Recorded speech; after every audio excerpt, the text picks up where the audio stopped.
광주와 목포 시민단체가 극우단체의 목포역 집회를 규탄하고 나섰습니다. 민주화의 성지에서 계엄을 옹호하는 것은 천인공노할 만행이라고 지적했습니다. LG창업주 손자가 공동 설립한 기업이 한국의 세계 최대 규모의 데이터 센터를 건립하기로 했습니다. 전남이 유력한 것으로 알려지면서 기대감이 높아지고 있습니다. 여수시가 복합해양레저 관광도시로 발돋움하기 위한 밑그림을 완성했습니다. 정부 공모사업에 도전해 국비를 확보한다는 계획입니다. 각 지역마다 저출산을 막기 위한 대책으로 무상보육을 추진하고 있습니다. 올해 전남은 어떤 점이 바뀌는지 살펴봤습니다.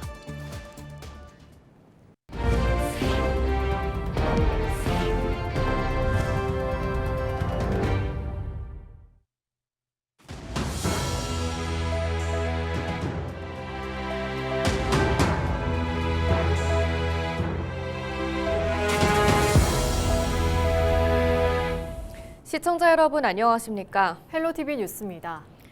광주와 목포의 시민단체가 윤석열 대통령을 지지하는 극우단체의 목포역 집회를 규탄하고 나섰습니다. 목포 시민주권행동과 5.18 단체 세 곳은 21일 목포역 광장에서 기자회견을 열고 극우단체 세이브코리아가 22일 목포역 광장에서 윤석열 대통령을 지지하고 탄핵에 반대하는 집회를 개최하기로 한 것은 천인공노할 만행이라고 지적했습니다. 그러면서 목포는 농민과 노동자들이 일제 수탈에 맞선 곳이자 전두환 군사정권에 맞섰던 민주광장이라는 사실을 잊지 말아야 한다고 강조했습니다. 더욱이 목포역 광장은 1980년 5월 군부 독재에 저항했던 민주화운동의 성지였고 목포 시민의 투쟁이 없었다면 오늘날 우리의 자유도 없었을 것이라며 목포역 광장에서 온갖 혐오 발언을 쏟아낸다면 민주주의 사회에서 축출될 것임을 명심하길 바란다고 경고했습니다. LG창업주 손자가 공동 창립자로 있는 기업이 한국의 세계 최대 규모의 인공지능 데이터 센터 건립을 추진하고 있는 가운데 전남이 유력한 지역으로 알려지면서 기대감이 높아지고 있습니다.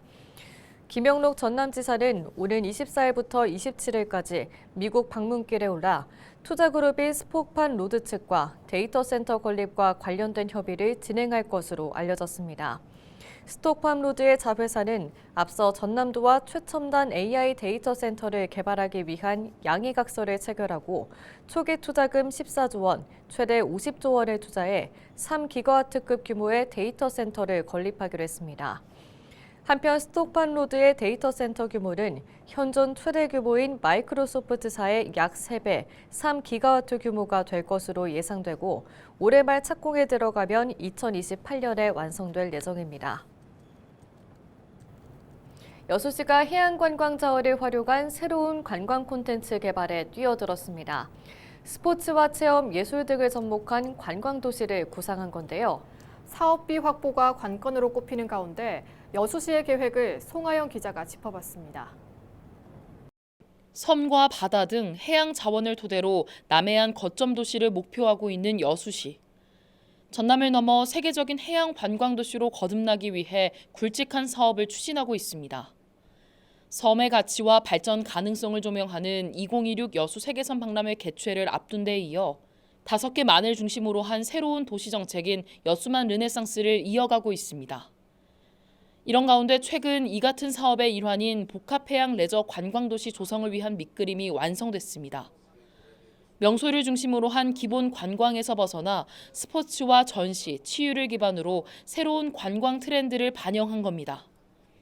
이번 계획에는 날씨와 외부 환경에 관계없이 실내에서 해양 레저를 즐길 수 있는 복합해양 레저타운과 첨단 기술을 활용한 해양 관광 전시 체험관이 포함됐습니다.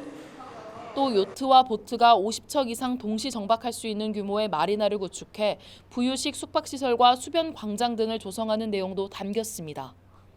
여수시는 이 같은 청사진을 배경으로 정부 공모에 도전할 예정입니다. 앞서 해양수산부는 올 상반기 해양 자원을 기반으로 관광 개발이 이루어질 사업 대상지 2곳을 선정하겠다고 밝힌 바 있습니다. 이에 여수시를 비롯한 부산시와 통영시 등 10여 곳의 지자체가 공모 참여를 계획하고 있습니다. 차별화된 해양 레저 관광 인프라 구축과 콘텐츠 개발을 통해 국제 수준의 복합 해양 내지 관광 도시로 거듭나기 위한 추진 전략을 담았습니다. 만약에 이제 저희가 공모에 선정되면 우리시가 대한민국을 대표하는 복합 해양 내지 도시로 새로운 성장 동력을 갖추게 될 것으로 기대하고 있습니다. 이번 해수부 복합해양레저 관광도시 공모 사업의 규모는 1조 원입니다. 선정된 지역에는 국비 1,000억 원이 지원되고 지방비 1,000억 원이 투입됩니다. 남은 8천억 원은 민간 투자로 이끌어내야 하는데 공모 신청 전 이에 대한 방안이 확정돼야 합니다. 여수시는 민간 투자 유치가 이번 공모의 핵심인 만큼 신청 기한인 오는 4월 말까지 지역에서 관광개발 사업을 추진했던 두세 기업들을 중심으로 논의를 이어가겠다는 방침입니다. 여수 발전의 100년 되기를 위한 중장기 프로젝트입니다. 그렇기 때문에 어떤 분은 막 조급하니 이건 잘 안 보인다 그러는데 구체적인 그건 아니고요. 지금 그 프로젝트를 지금 그 계획을 현재 하나하나씩 지금 잘 이행하고 있습니다. 관광도시로서의 입지를 다지고 새로운 성장 동력 찾기에 나선 여수시의 움직임이 분주해지고 있습니다. 헬로티비 뉴스 송하영입니다. 지난해 지방선거 당시 더불어민주당 주철현 국회의원에 대한 허위 사실을 공표한 유권자 7명이 벌금형을 선고받았습니다. 광주지방법원 순천지원 형사 1부는 공직선거법 위반 혐의로 기소된 7명에 대해 주의원을 비방하려고 했던 점, 당시 주의원이 현역 의원으로서 허위 사실에 대해 피해가 높았던 점 등을 고려해 벌금형을 선고한다고 밝혔습니다. 한편 이들은 지난해 2월 민주당 하위 20%의 주의원이 해당된다는 허위 내용을 불특정 다수에게 공표한 혐의로 재판에 넘겨졌습니다. 유영갑 순천시의원이 직위를 상실한 가운데 순천 선관위가 재보궐선거를 치르지 않기로 결정했습니다. 순천시 선거관리위원회는 시와 의회, 정당 당의 의견을 수렴해 보궐선거를 하지 않기로 결정했다고 밝혔습니다. 보궐선거 등에 관한 특례 규정을 담은 공직선거법 201조에는 지방의회 의원 정수의 4분의 1 이상이 결혼되지 않으면 보궐선거를 하지 않을 수 있도록 하는 조항이 담겼습니다. 해당 선거구의 유영갑 의원은 최근 선거법 위반으로 벌금 300만 원 확정 판결을 받아 직위를 상실했습니다. 전남도가 지역 맞춤형 무상보육 예산을 5천억 원까지 확대했습니다. 0에서 5세 아이들의 보육복지가 크게 개선될 것으로 전망되는데요. 자세한 내용 서경 기자가 취재했습니다. 4,940억 원이 투입되는 2025 전남형 무상보육사업. 전라남도 보육정책위원회는 올해 시행할 안건을 모두 의결해 다음 달 1일부터 지원이 본격화될 전망입니다. 전남도는 먼저 정부가 어린이집에 지원하는 월 보육료 28만 원 이외에 추가로 납부해야 하는 보육료를 지원하기로 했습니다. 어린이집 종사자들의 처우와 보육의 질을 높이기 위한 지원도 대폭 늘어납니다. 도내 어린이집 보육교직원 7,600여 명에게 복지수당 월 3만 원이 지급됩니다. 또한 어린이집 5,500여 개 반을 대상으로 반별 운영비 월 10만 원이 지원됩니다. 시단위 지역 어린이집에는 차량 운영비가 월 20만 원씩 지원되고 민간 가정어린이집 조리원 인건비도 한 달 최대 78만 원을 지급합니다. 어린이집을 이용한 아동 수도 지속적으로 감소하고 있거든요. 그러다 보니 어린이집의 운영난은 계속 심화하고 있습니다. 그래서 우리 도는 올해 5천억 원을 보육 예산으로 편성해서 어린이집 운영비도 지원하고요. 어린이집 보육 교직원의 처우 개선 그리고 부모의 양육 부담을 위한 보육 정책을 계속 추진할 계획입니다. 부모가 야간에 일을 하거나 맞벌이로 보육이 어려운 가정을 위해 전남형 24시 돌봄 어린이집이 운영됩니다. 6개월에서 7세 이하, 미취학 영유아라면 누구나 맡길 수 있습니다. 설날과 추석, 어린이날을 제외하고 365일 24시간 운영되는데 접근성과 시설 여건 등을 고려해서 2곳을 지정 운영할 예정입니다. 전화로 미리 예약해도 되고 긴급한 상황이 생기면 당일 접수도 가능합니다. 또한 전국에서 두 번째로 0세부터 5세 아동에게 외국인 아동 어린이집 보육료 지원이 시행됩니다. 외국인 아동은 한 달에 35만 원의 어린이집 학비를 자부담해야 하는 상황. 다음 달부터는 월 10만 원의 보육료가 지원될 예정입니다. 현재 유치원에 재원 중인 외국인 아동들은 유아학비 지원을 받고 있는데 어린이집을 이용하는 외국인은 보육료 전액을 본인이 그간 부담하고 있었는데요. 월 10만 원 보육료 지원으로 외국인 가정의 경제적 부담을 조금이나마 완화할 수 있을 것으로 기대하고 있습니다. 저출산 위기 대응을 위해 아이를 키우기 좋은 환경을 만드는 데 집중하고 있는 전남도. 올해 어린이집 원화 3만 2천여 명이 고루 혜택을 볼 전망입니다. 헬로티비 뉴스 서경입니다. 부산호텔 신축공사장 화재로 지자체와 소방, 산업안전당국이 다시 전국 공사 현장의 화재 안전을 점검하고 있습니다. 화재 예방 교육과 현장 점검을 강화하고 있지만 공사장 화재는 여전히 해마다 수백 건씩 발생하고 있습니다. 이관성 기자가 보도합니다. 부산호텔 신축 공사장 화재는 인테리어 자재들이 쌓여있는 마감 작업 과정에서 발생했습니다. 현장에는 목재와 단열재, 페인트 등 불이 옮겨붙기 쉬운 자재들이 많았고 통로를 포함한 실내 곳곳에 보관하다 보니 화재 발생 시 대피도 취약한 환경이었습니다. 이런 상황에서 화재가 발생하면 가연성 자재들은 대형 화재를 일으킬 수 있고 작업자들은 위험한 상황에 놓이게 됩니다. 이 같은 위험 때문에 소방당국과 산업안전당국은 화재 예방 교육과 공사 현장 점검을 반복하고 있습니다. 하지만 공사장 화재는 크게 줄지 않고 있습니다. 지난해까지 최근 5년간 공사장에서 발생한 화재는 2,700여 건이 넘습니다. 해마다 400에서 600여 건의 화재가 발생했는데 사망자도 46명에 이릅니다.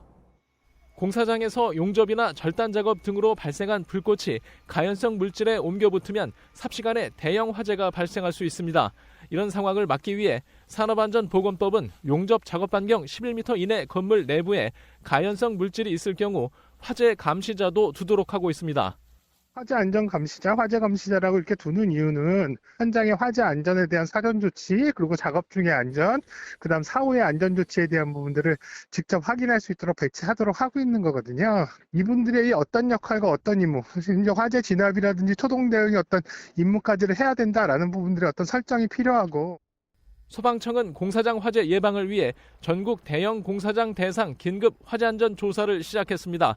피난 대피로를 제대로 확보하고 있는지, 우레탄 폼 등 가연물과 용접기 사용을 안전하게 하고 있는지, 또 화재 안전 기준을 잘 지키고 있는지 자세히 살펴볼 계획입니다.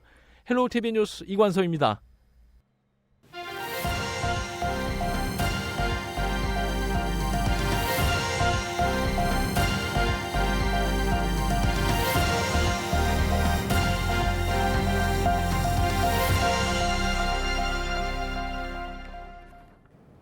고은금과 코레일 관광개발이 우주체험 콘텐츠를 강화하고 다양한 관광 프로그램을 개발하기 위한 협력을 이어가고 있습니다. 두 기관은 최근 업무 협약을 맺고 나로우주센터와 연계한 관광 콘텐츠를 발굴하고 우주과학과 관광을 접목한 프로그램을 함께 추진하기로 했습니다. 앞서 두 기관은 지난해 우주과학관 등을 오가는 우주과학열차 프로그램을 선보인 가운데 고은군은 이번 협약을 통해 앞으로 이용객 1인당 인센티브 5만 원을 지급할 방침입니다. 목포시가 이른바 신해양시대 동북아 거점 도시로 도약하기 위한 7대 정책을 제시했습니다. 전라남도와 목포시는 지난 20일 정책 비전 투어를 열고 목포 3대 대개조, 2천만 관광객 유치, 문화 항구 도시, 해양 신산업 거점 도시, 수산식품 수출 1조 원 달성 등 모두 7개의 발전 전략을 제시하고 적극 추진해 나갈 것을 다짐했습니다. 이 자리에서 지역 주민들은 문화예술회관 개보수와 실내 육상훈련장 조성, 갓바위 해상보행교 등 오래된 관광시설을 개선해달라고 요청했습니다. 시민단체와 지방자치단체, 정치권이 모여 국가하구 복원의 필요성을 공유하고 공동 대응하기 위한 방안을 논의했습니다. 목포 환경운동연합은 지난 20일 국가하구 물길 열자를 주제로 충남 부여에서 열린 국가하구 생태복원 전국회의에서 주제 발표를 통해 전국 463개 하구 가운데 물길이 막힌 228곳의 현황과 부작용 등을 살펴보고 참석자들은 하구를 복원하기 위한 특별법 제정에 뜻을 모았다고 설명했습니다. 뉴스를 마칩니다. 고맙습니다.